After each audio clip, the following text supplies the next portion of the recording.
HOA demanded I remove my pool, so I dug a lazy river around my entire house instead. Have you ever had a neighbor who thought they owned your backyard, your choices, and even your peace of mind? Liam certainly had. It started subtly, with passive-aggressive notes about lawn length, then escalated to complaints about his recycling bins.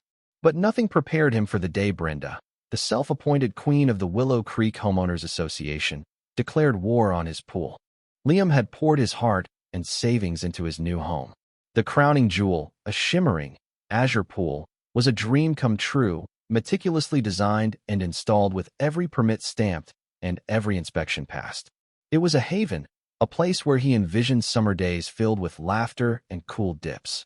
Then Brenda arrived, her perfectly coiffed blonde hair and pursed lips a permanent fixture of disapproval. "Mr. Davies," she began, her voice dripping with condescension, "we have received concerns regarding your aquatic installation." She didn't say who had concerns, but Liam knew. It was always Brenda. She claimed the pool was an eyesore, a safety hazard that somehow threatened the pristine, uniform aesthetic of Willow Creek. Her demand was simple, yet utterly outrageous. Remove it. Liam, a man of reason and calm, initially tried to explain. He presented her with the stack of permits, the architect's blueprints, the signed inspection reports. "Brenda, it's fully compliant. It adds value to the property, and frankly, it's my property." But reason bounced off Brenda like water off a duck's back. Her eyes, cold and unyielding, merely narrowed. "Compliance is one thing, Mr. Davies. Community harmony is another, and your structure disrupts it." She spoke of bylaws that seemed to exist only in her head, threatening escalating fines and legal action if he didn't comply. Her self-importance was a tangible aura, suffocating the very air around them. She truly believed her personal whims were the law. Days turned into weeks of escalating harassment. Liam found anonymous notes on his door, complaints filed with the city about noise when he wasn't even home, and even a bizarre accusation about his dog barking excessively. He didn't own a dog. He tried to ignore it, to rise above the petty tyranny, but Brenda wasn't done. One sweltering afternoon, he returned home to a minor disaster. His pool's filtration system was sputtering, water was overflowing from the deck, and a section of his newly laid patio was buckling under a suspicious puddle.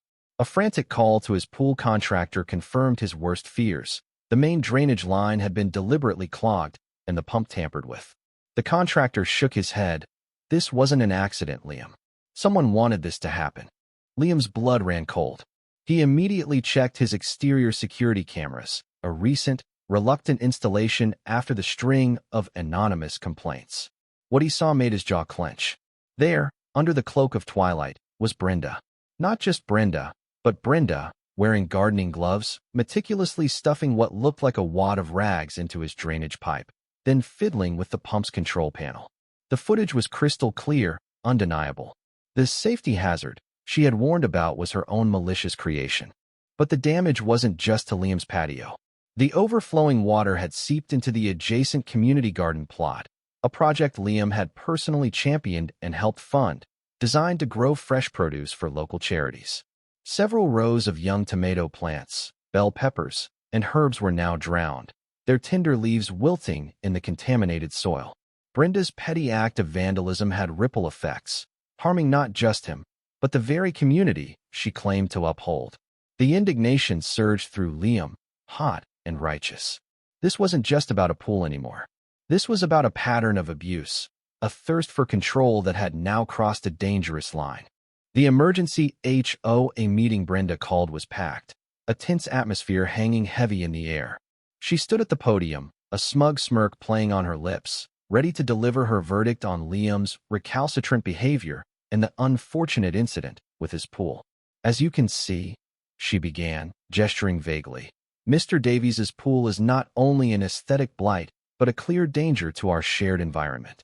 Before she could continue her tirade, Liam rose, holding up his tablet. "Actually, Brenda," he interjected, his voice calm but firm, "I have something to share regarding that unfortunate incident." He projected the security footage onto the large screen behind her. The room fell silent as Brenda's face, initially contorted in a sneer of disbelief, slowly drained of color. The video played, showing her deliberate sabotage, her furtive movements, the moment she tampered with his property. When the clip ended, a collective gasp rippled through the room. Brenda, flustered, stammered, That's doctored. A fabrication. He's trying to discredit me." She pointed a trembling finger at Liam, her voice rising in a desperate shriek. "He's a liar. A menace to this community." Just as Brenda's frantic denials reached a crescendo, the double doors at the back of the room swung open.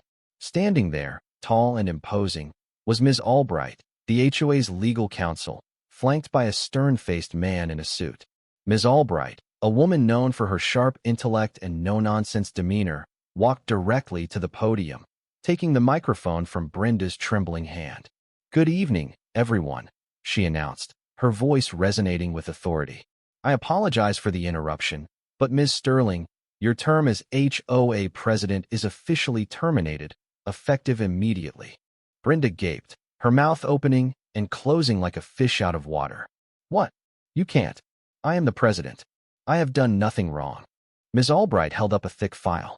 "On the contrary, Ms. Sterling, for months, our office has been receiving numerous complaints regarding your conduct, your misuse of HOA funds for personal expenses, and your consistent harassment of residents who dared to deviate from your personal preferences."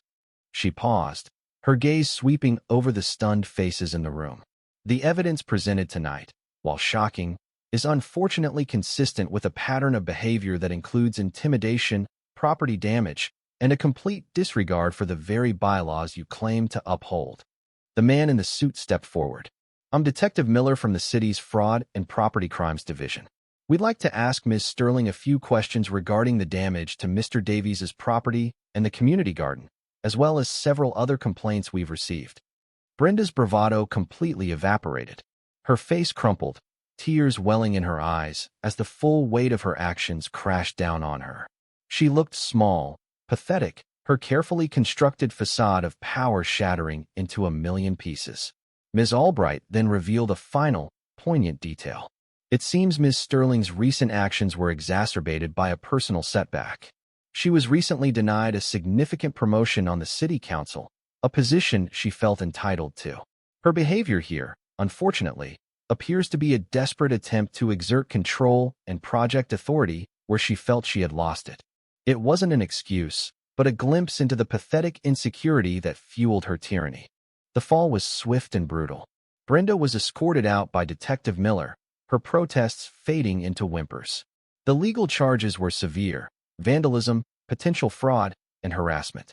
Her carefully cultivated reputation, built on a foundation of fear and manipulation, crumbled overnight. The few residents who had previously cowered before her or tacitly supported her out of self-interest now openly condemned her. The Friends of Brenda gardening club she had founded disbanded immediately, its members expressing relief. Her political aspirations, once a driving force, were now a cruel joke. She lost her prestigious volunteer positions, her social standing, and likely, a significant portion of her savings to legal fees and restitution. The karma, it seemed, was as swift and unforgiving as her own arbitrary judgments. Liam watched it all unfold, a strange mix of satisfaction and weariness settling over him. He had won, yes, but at what cost? The stress, the invasion of his privacy, the damage to his property and the community garden. It was a heavy price to pay for simply wanting to enjoy his home. Yet, as he looked around the room, seeing the relieved faces, the quiet nods of appreciation from his neighbors, he knew it was worth it. He had stood up not just for himself, but for the principle of fairness, for the right to live without fear of a tyrannical neighbor. In situations like this, where do we draw the line between community standards and individual freedom? And when a person's desire for control leads to such destructive behavior, what truly constitutes justice?